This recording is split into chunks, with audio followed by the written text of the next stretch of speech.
So right now, I'm moving on to question number 10. Ini tengok gambar rajah ni. Nampak apa perbezaan? Pernah tak belajar macam ni? Tak pernah kan?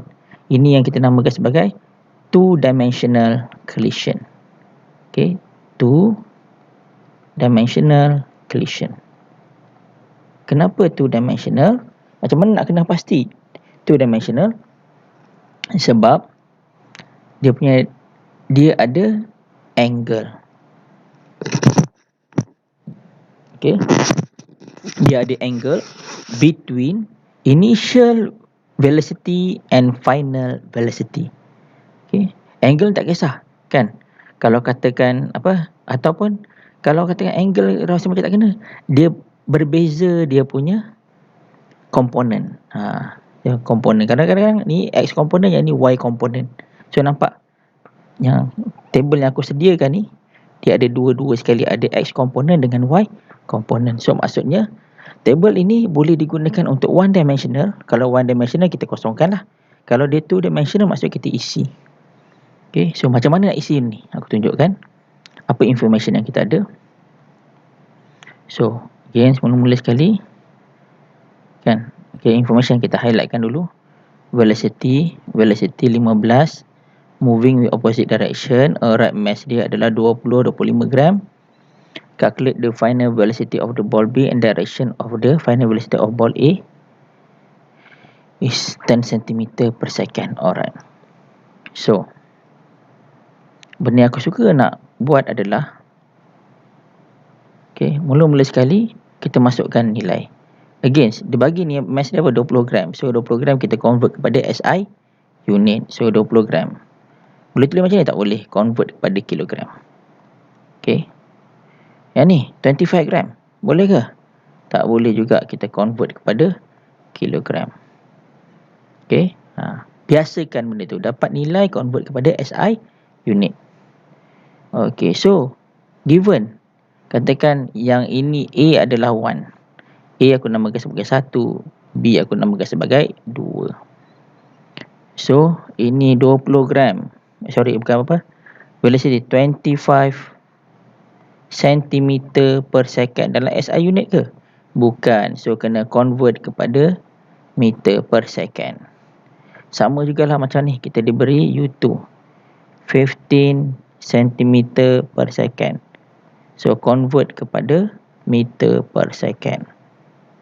Right? Opposite direction means nilai ni negatif. So itu information yang kita ada. So before collision, okay. After collision, kan? So before collision, okay, tengok dia bergerak pada x komponen. Means apa maksudnya? Maksudnya dekat sini kosong. Okay, kenapa kosong? Sebab dia bergerak pada x komponen. Tapi dekat after collision ni, kau tengok dia ada sudut. Nampak dia ada angle kan? Maksudnya dia akan ada dua komponen. Means sebagai contoh, untuk A ataupun 1 ni tadi 10 meter per second, dia punya x komponen dia adalah negatif 10 cos 35. Okay, macam mana dapat negatif 10 cos 35? Okay, nanti dulu. Yang ini untuk yang dia punya y komponen dia adalah 10 sin 35.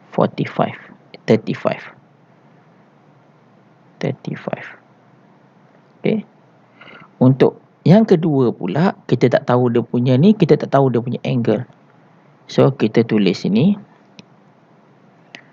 untuk x komponen dia VB cos theta. Okay, yang ini adalah negatif VB sin theta. Right? Okay, so cikgu, saya tak tahulah macam mana boleh dapat benda ni kan. Refer balik. Okay, refer tutorial 1. Okay, refer tutorial 1 LO 1.2. Okay, macam mana boleh dapat benda ni? Masa chapter 2 hari tu aku dah cakap Refer tutorial LO 1.2. Yang ni tak faham lagi, refer balik tutorial 1 LO 1.2. Okay, macam mana boleh dapat nilai ni? Kenapa negatif? Kenapa positif? Okay, refer balik. Right? So, dah dapat yang ini, kan nampak kita ada berapa unknown? Kita ada 2 unknown. Kita ada unknown kita adalah VB dan juga cos. Kita ada theta. Ini kita punya unknown VB dan theta. So, maksudnya kita perlukan 2 equation. Dalam ni kita tahu dia elastik ataupun inelastik. Okay, dia adalah elastic collision. Dia adalah elastic collision, tapi susah kita nak cari dia punya velocity. Kan, sebab kita kena cari velocity ni VB dengan VB kan. So, macam mana kita nak, kalau kita ada 2 unknown, maksudnya kita perlukan 2 equation. Macam mana kita dapat 2 equation? Kita gunakan komponen. Alright. So, mula-mula for X component. For X component. Kan, kita gunakan conservation of momentum. Conservation of momentum sama dengan conservation of momentum. M1 U1 plus M2 U2 is equals to M1 V1 plus M2 V2. Kan, substitute semua yang X komponen. Okay, semua yang X komponen ni engkau substitute. Alright, so kau akan dapat satu equation. So, nanti akan dapat equation 1. Dan buat perkara yang sama, okay, for Y component. Alright, gunakan Y component pula. Kan, summation of momentum is equals to summation of momentum. Definitely untuk Y component dia adalah inelastic. Alright, so substitute, kan kau akan dapat dia punya nilai. Okay, ni dapat equation 2. M1 U1 plus M2 U2 is equals to M1 V1 plus M2 V2. Alright, so kau substitute ni, nilai ni. Kau substitute nilai ni. Okay, dalam equation ni, kau akan dapat equation number 2. Dan apa step seterusnya? Just seterusnya buat apa?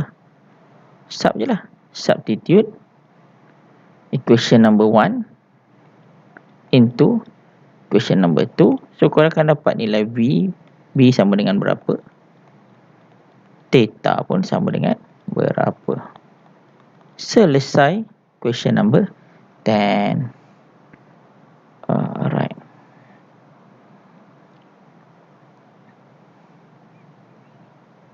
Okay. So, aku sambung dengan question number 11. Banyak lagi soalan ni. Question number 11. Okay, so macam biasa kita keluarkan dia punya information. Kan, mass dia 2 kg. Okay, velocity 4 meter per second. Head on. Okay, ni moving with velocity 2 meter per second. After the collision, the velocity of the object B is 3.6 meter per second. Okay, so dekat sini dia tak bagi tahu kita apa-apa. Kita consider dia sebagai one dimensional lah. Okay, so kat sini tulis information 2 kg. Okay, yang ini mass tu 3 kg. Okay,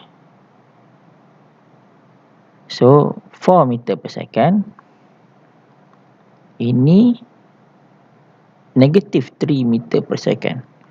Oh, macam mana aku tahu dia adalah negative 3 meter per second? Sebab dia kata head on. Alright, perkataan head on ni maksudnya dia berlanggar. Kan, berlanggar kepala dengan kepala. Macam tu. Okay. So, bila head on tu maksudnya satu mesti positif, satu lagi mesti negatif. So, after the collision, the velocity of object B is 3.6 meter per second. So, ini objek B lah. Ni 3.6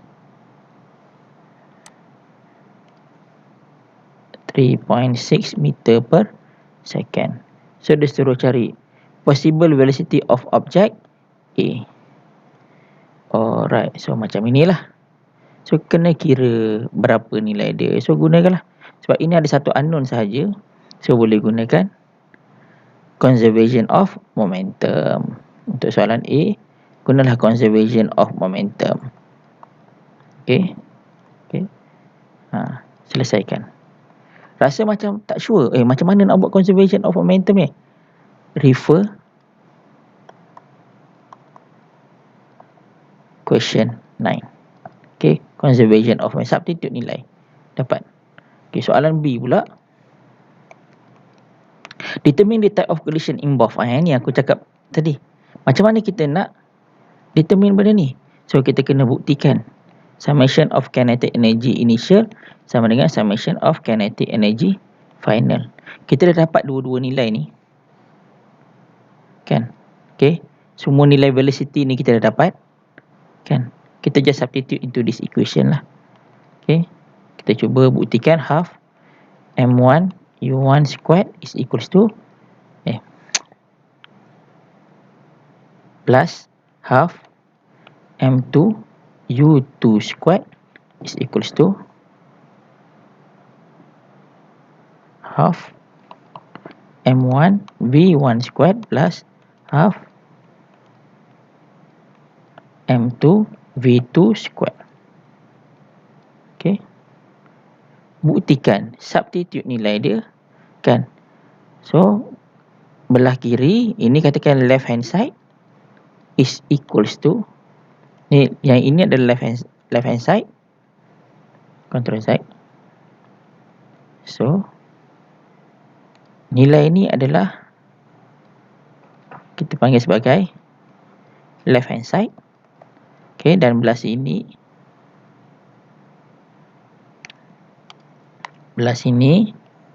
kau kira kan adalah right hand side. So kau buktikan nilai ni. If left hand side is equals to right hand side, maka dia adalah elastik. Okay. If left hand side is not equals to right hand side, maka dia adalah inelastic. Itu macam mana cara nak proof lah. Elastic and inelastic collision. Alright.